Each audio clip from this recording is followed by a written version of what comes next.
Bonjour à tous, heureux de vous retrouver. Aujourd'hui, nous allons vous parler du caladium. Bonjour. Une jolie plante bien colorée que Rémi a dénichée. Alors celle-ci, c'est la verte et blanche, mais il y en a plein de palettes différentes. C'est une plante qui est quand même facile d'entretien et qu'on voit pas mal en jardinerie. Alors surtout à cette saison-là, puisqu'en automne, elle a tendance à perdre ses feuilles, mais ça on en parlera plus tard. Donc vas-y, qu'est-ce que tu as à nous dire de plus ? On l'appelle aussi le caladium bicolore ou la palette de peintre.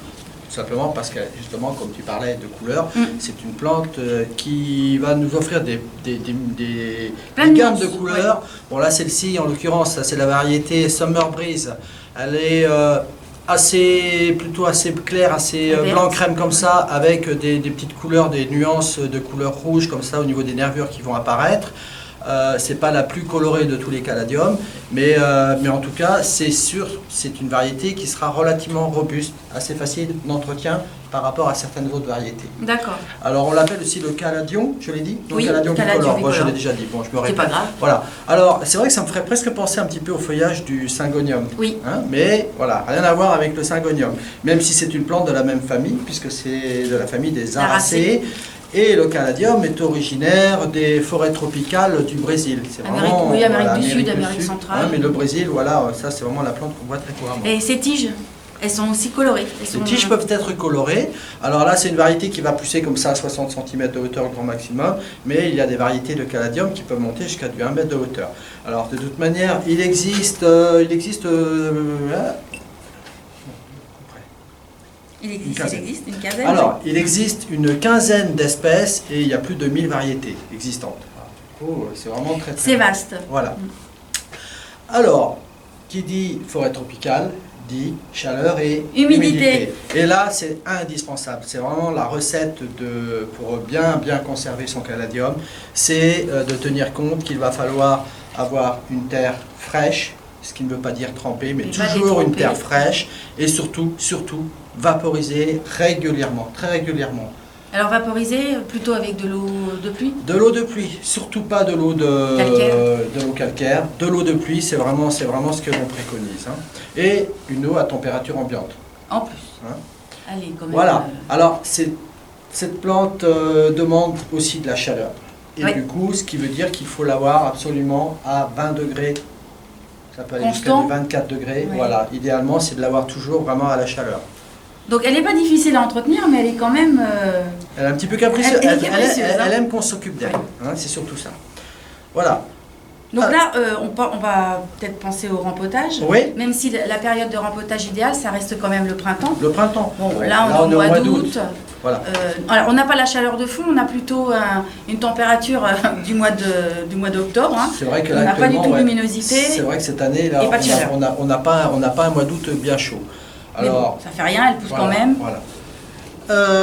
Alors, si on veut la rempoter, alors évidemment, on pourrait très bien la laisser dans un pot plastique. Mais vous savez que le pot en terre cuite, c'est assez mon dada. Alors, des pots en terre cuite. Alors, je tenais à signaler, on parle de pots en terre cuite, on a toujours tendance à penser à des pots comme ça, terre cuite, tout ordinaire.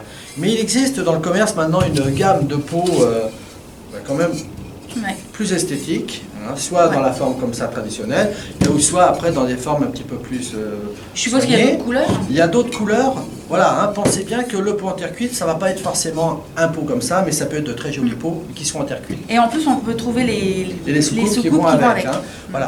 Alors, pourquoi encore, je le répète, hein, pourquoi un pot en terre cuite, c'est que l'avantage au moins, c'est que l'humidité sera beaucoup mieux répartie dans un pot en terre cuite, alors que dans un pot plastique, eh bien, le dessus peut paraître un petit peu sec, mais le fond peut être très humide, ce qui peut tromper un petit peu dans le diagnostic. Donc le pot en terre cuite, ça a l'avantage. Alors c'est vrai que, comme tu me disais tout à l'heure, c'est vrai qu'un caladium qui adore l'humidité, on pourrait très bien le laisser dans un pot plastique. Je dirais que oui, à la rigueur, le caladium, si on ne le rempotait pas, qu'on le laissait dans ce pot plastique, ça peut tenir aussi. Ça permettra vraiment de tenir. Mais il faudra être plus vigilant donc, quant à l'arrosage. C'est plus compliqué à suivre. Voilà. Donc là, on prend un pot en terre cuite. Oui. On prend. Est-ce que tu mets un fond de tesson? Oui. Alors, là, voilà, un morceau de tesson, donc un pot, c'est comme ça. Un petit peu de billes d'argile. Un billes d'argile, on en a. Et le mélange terreux, c'est un mélange plante verte et un mélange terre de bruyère parce qu'il lui faut de l'acidité. Oui. Ok, voilà. Alors, C'est bon? c'est bien. Alors, là, le terreau plante verte. la terre de bruyère. Donc, on fait moitié-moitié. Oui, alors elle est un peu sèche, hein, mais c'est pas grave. Hein. Quand on va réhumidifier tout ça, ça va le faire.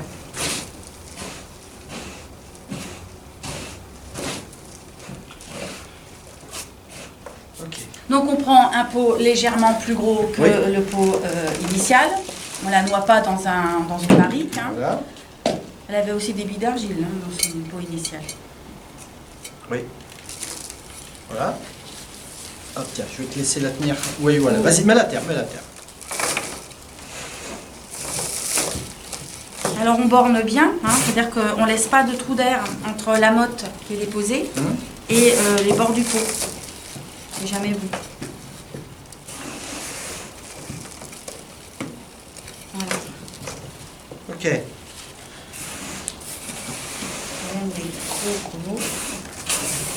Voilà. Alors déjà, même esthétiquement, déjà, tu vois, ça change. Là, elle a de la gueule. Là, elle a de la gueule. Hein, là, franchement, dans un pot comme ça, c'est quand même sympa. Alors, donc, on mettra... Petite, hop, grande. allez, une grande. Une grande. Là aussi, la bille d'argile va être indispensable pour mettre dans sa soupe. Une bonne couche de bille d'argile. Alors, des fois, c'est un peu compliqué à faire tenir le pot avec les billes d'argile. Alors à ce moment-là, on prend des graviers. Des graviers. Les graviers, ça peut être plus stable que du... Voilà. Alors pourquoi encore mettre des billes d'argile? C'est que de manière à ce que quand vous arroserez, l'eau qui tombera dans la soucoupe, eh bien les racines n'auront pas contact direct à l'eau, donc du coup il n'y aura pas de risque d'asphyxie des racines. Et là encore, on parlait d'humidité. Eh bien là, le fait de mettre de l'eau dans la soucoupe, une présence d'humidité comme ça en dessous, par évaporation, eh bien la plante en dispose. Alors là, on vient de la rempoter, bien évidemment, on va l'arroser. Donc là, on voit, je ne sais pas si on verra, tu t'approcheras peut-être après avec la caméra, mais il y a plein de jeunes feuilles qui sont en préparation, donc elle est vraiment en pleine forme. Voilà. Donc si de temps en temps, surtout à cette période-là, elle perd ses feuilles, c'est un petit peu normal. Hein, les feuilles vieillissent et les feuilles tombent. Oui. Par contre, quand nous allons arriver en automne, elle va vraiment faire la tête. Vraiment, les feuilles vont tomber. Et il n'y aura pas d'inquiétude à avoir puisque ça fera partie de son cycle naturel. Normal. Voilà. Donc là, à cette période-là, qu'elle perde une ou deux feuilles, c'est normal. En octobre-novembre, elle va peut-être même pratiquement tout perdre. C'est pas grave, c'est parce qu'elle va rentrer en dormance. C'est une plante qui a besoin d'une période de repos. Donc c'est pas d'inquiétude à avoir. Alors, la période de repos, c'est soit vous la sortez du pot, vous sortez le tubercule, parce qu'en fait c'est un tubercule, vous sortez le tubercule du pot, et puis vous le mettez dans une caisse avec de la tourbe, soit vous mettez le tubercule dans la toile de jute, que vous stockez dans un endroit sombre. Troisième possibilité, vous laissez votre plante dans le pot, tel que, et vous la mettez à une température bien inférieure à 20 degrés, c'est pas la peine de la mettre 15 degrés, même un peu en dessous, ça peut aller. Mais dans un endroit sombre, pour pas qu'elle redémarre. Et au printemps, eh bien, de repartir. Et au printemps, donc, on reprendra les arrosages. Voilà. On la remettra à la lumière. Oui. À la chaleur. À la chaleur, voilà. Et ça repartira. Alors, une chose importante, je parle de lumière. Alors, quand on dit que cette plante adore la lumière, plus il y aura de lumière d'ensoleillement, plus le feuillage sera coloré. Mais par contre, surtout, pas de soleil direct. C'est-à-dire que idéalement, c'est de l'avoir derrière une baie vitrée, derrière une fenêtre, mais avec un voilage. Surtout que le soleil ne tape pas directement dessus, parce qu'à ce moment-là, vous êtes sûr que vos feuilles vont griller. Elles ne vont pas aimer du tout. Et à la reprise, toujours bien surveiller l'arrosage, ne pas la noyer, garder le terreau humide, mais jamais détremper. Voilà. Parce que votre tubercule, il va partir.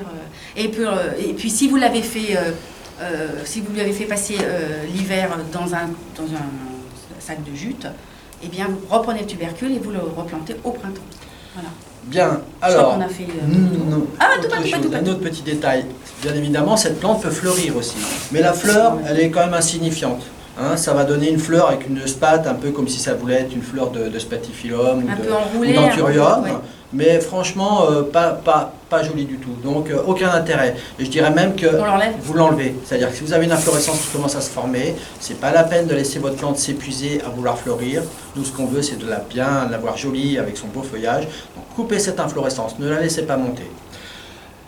Fréquence d'arrosage. Alors, la fréquence d'arrosage, bah, justement, on touche la terre. Hein, et c'est seulement si la terre commence être légèrement sec, que là on l'arrose un petit peu. Okay. Hein. C'est-à-dire que voilà, il ne faut pas que ce soit, comme tu disais, il ne faut pas que ce soit détrempé, mais il faut quand même veiller toujours à ce qu'on sente un petit peu de fraîcheur, un petit peu d'humidité. Hein. L'engrais. L'engrais. Alors l'engrais, eh bien, comme toute plante d'intérieur, vous faites un apport d'engrais tous les 15 jours, hein, de mars jusqu'à septembre. Dans l'eau d'arrosage, hein, ou dans l'eau d'arrosage, ouais, voilà. Et les bébêtes qui attaquent. Les bébêtes. Alors les bébêtes les plus courantes, c'est l'araignée rouge. Oui. Et puis ça peut être le puceron. Alors l'araignée rouge, bah, justement, le secret pour vraiment éviter d'avoir des araignées rouges s'installer, eh bien c'est justement de vaporiser, de brumiser régulièrement, puisque l'araignée rouge déteste l'humidité dans l'air. Hein. Dès l'instant où vous avez une atmosphère sec, eh bien c'est là que vos plantes sont vulnérables, elles attraperont très facilement l'araignée rouge. Donc vaporisez aussi souvent que vous le voulez. Si vous pouvez le faire tous les jours, faites-le tous les jours, c'est très bien. Et là, vous éviterez tout simplement la présence de ces araignées. On le fait tous les jours à condition que la chaleur soit quand même assez élevée. Oui. Et là, à cette température-là, on n'est pas... Ouais. Enfin, ok. Après, c'est des conseils, on va dire, génériques. Mais après, il faut voir où vous habitez. Si effectivement vous êtes dans le sud de la France et qu'il fait 30 degrés, n'hésitez pas. Alors, un autre aussi, une petite chose à savoir, c'est quand même une plante toxique. Donc, si vous avez un chat, un chien, et puis les enfants, n'oubliez pas les enfants, évitez quand même que vos enfants viennent mâcher les feuilles. Elles sont quand même toxiques. Hein. Voilà, mais ça, comme bien des plantes de la famille des aracées, de toute manière. Hein. Voilà. Qu'est-ce qu'on a oublié cette fois-ci? On a fait tout le tour. Je pense. Hein. Alors après, voilà, hein, comme je disais, il existe une multitude de variétés. Vous verrez en fin de vidéo, je vous mettrai à la fin donc, des photos de différentes variétés. L'entretien, on sera exactement le même pour les autres. Mais quand même, j'insiste sur cette variété-là, c'est quand même l'une des plus faciles, l'une des plus robustes. Hein. Donc Summer Breeze. Voilà, mais en tout cas, si vous arrivez bien à maîtriser cette variété, eh bien pourquoi pas essayer après d'autres variétés, parce qu'il y en a qui font des feuilles gigantesques, magnifiques. Les roses, voilà, ça nous fait voyager. Vertes, ok. Cette fois-ci, c'est bon. Bon, je crois que c'est bon. Bon alors, cette fois-ci, on vous dit au revoir. On se dit à bientôt. Et à la prochaine vidéo. Au revoir.